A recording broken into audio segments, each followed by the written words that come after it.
ఎందుకో పాస్టర్లు మనలాంటి వారే అని తెలియదు, మనలాగే సాటి మనుష్యులని తెలియదు. వాళ్లకు సమస్యలు ఉంటాయి, వాళ్ళు అలసిపోతారు, వాళ్ళు విసిగిపోతారు, వాళ్ళు డిప్రెషన్కి గురవుతారు, వాళ్ళు ఒంటరితనాన్ని అనుభవిస్తారు. ఎడతెగని సేవ కార్యకలాపాల్లో వాళ్ళ వ్యక్తిగత జీవితాలు, కుటుంబాలు నిర్లక్ష్యానికి గురవుతాయి. కుటుంబం సంబంధాలు బీటలు వారుతాయి, ఒక్కోసారి పునాదులు కదులుతాయి. అసలు నువ్వు సేవ చేయడం వల్లనే మేమిలా ఇబ్బందులు పడుతున్నాం అని భార్య పిల్లలు అంటుంటే ఎవరికి చెప్పుకోవాలో తెలియక మదనపడిపోతారు. తగినంత సమయం కుటుంబంతో గడపలేక బాధపడుతుంటారు.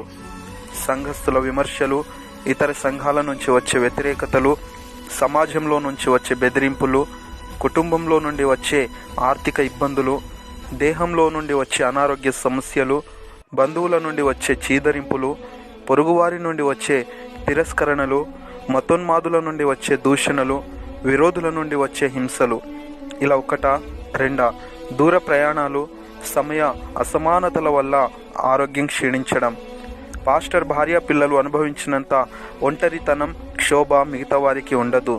కానీ క్రీస్తు కోసం వారి జీవితాలను త్యాగం చేస్తారు.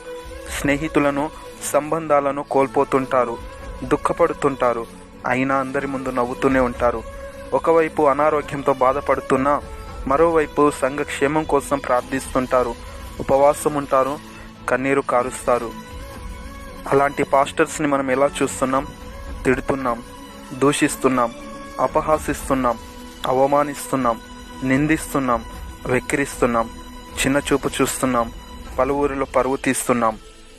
మనకంటే గొప్పగా ఉంటే సహించలేము, బీదగా ఉంటే పట్టించుకోము.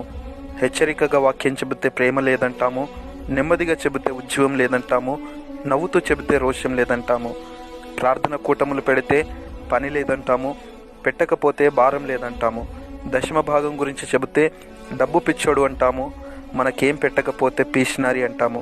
గృహ దర్శనం చేస్తే వచ్చాడ్రా బాబు అనుకుంటాము. ఇంటికి రాకపోతే మాలాంటి వారి ఇంటికి ఎందుకు వస్తాడులే అని ప్రచారం చేస్తాం.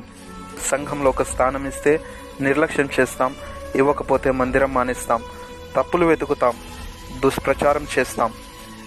కానీ ఏనాడైనా మనం బాగుండాలని కోరుకుంటున్నాడు, ప్రార్థిస్తున్నాడు, ఉపవాసం ఉంటున్నాడు, కన్నీళ్లు పెడుతున్నాడు అని ఆలోచించామా?